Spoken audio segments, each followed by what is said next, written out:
So in this video, we're going to break down the song Tears Don't Fall by Bullet for My Valentine.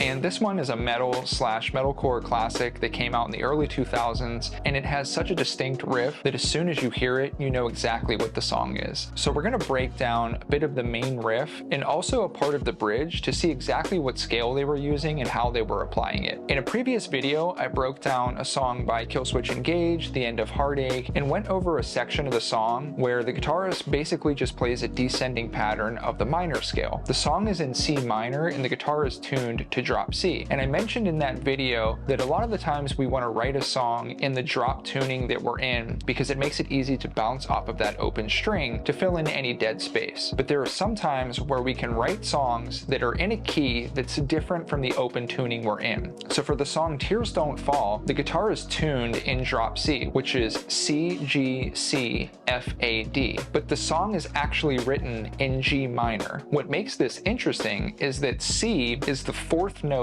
in the G minor scale. So if you play the G minor scale, and we can do that on the open G string,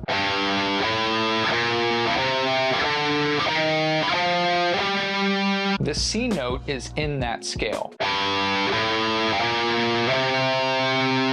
So anywhere that we have a C note, we can play that note and it will still fit in the song. And in this case, I'm in drop C, the song is in drop C, but it's in G minor, but we can still use that open C as part of the riff. So the main riff of the song goes like this.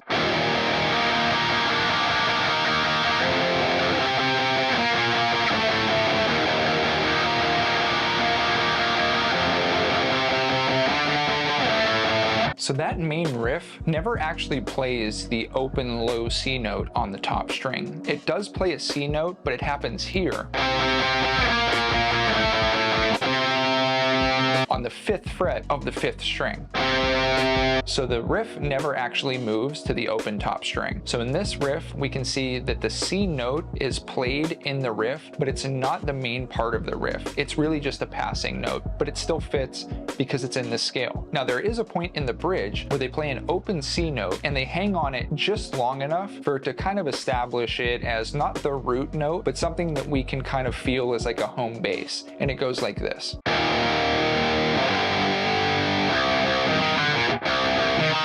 So here we can see that the riff starts on E flat, moves to G, and then ends on C and holds that a little bit longer than the first two notes.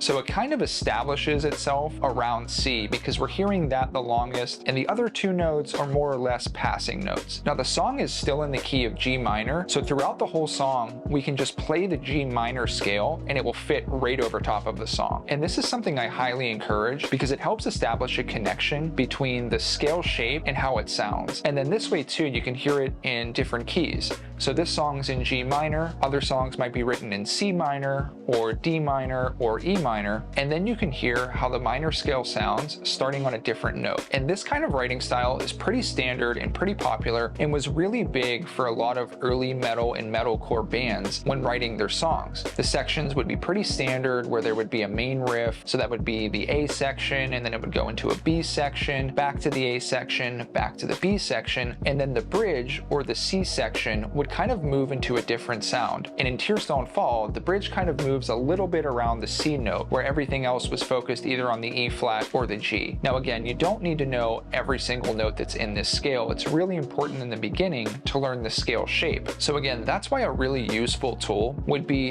to just start with the minor scale of the key that the song's in. And if you don't have that great of an ear yet to decipher what key the song's in or where the starting note is, Google and YouTube are pretty reliable sources, so you at least have a starting point. Then once you get comfortable with this, try to start deciphering keys of songs yourself. And again, if you haven't done ear training or just don't feel comfortable with it and you know a scale shape, you can really just pick a note that sounds like it's in the song and start playing the scale. And if it doesn't fit, then just move your starting point to a different note. And we'll save a lot of this stuff for other videos where we dive a little deeper into the theory. And if you've watched some of my other videos, like the breakdown I did of The End of Heartache by Killswitch Engage, or a dive into the minor scale, you really just need to know the shape of the minor scale. And then again, you can move the starting point to a different note. So in the end of Heartache, the minor scale starts on the C note,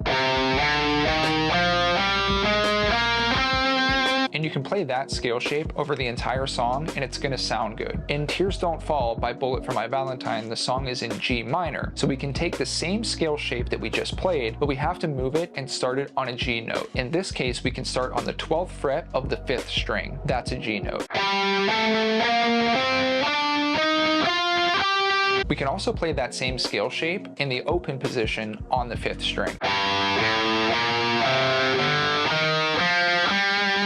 So a good place to start would be playing that minor scale shape over top of the song, just to get used to how every note sounds in relation to the whole song. Then as you listen to each section of the song, you can kind of get an idea of which note they're focusing on, even though we're still in the key of G minor. So hopefully that kind of helps us wrap our mind around how we can write a song in G minor, even though we're in a drop tuning, in this case drop C. And again, this can be applied in any drop tuning and really any tuning. So for example, if we were in drop D, but we wanted to write a song in a different key, we would want to make sure that the D note is part of that key that we're writing. So we could be in drop D and write a song in C minor because D is the second note in the C minor scale. And again, a lot of these concepts we'll take a deeper dive into in some later videos. So as always, keep practicing, don't get frustrated, start simple and start small, and just really get yourself familiar with a few basic concepts and start to build from there. And thank you so much for the support in these videos, and as always, don't forget to like,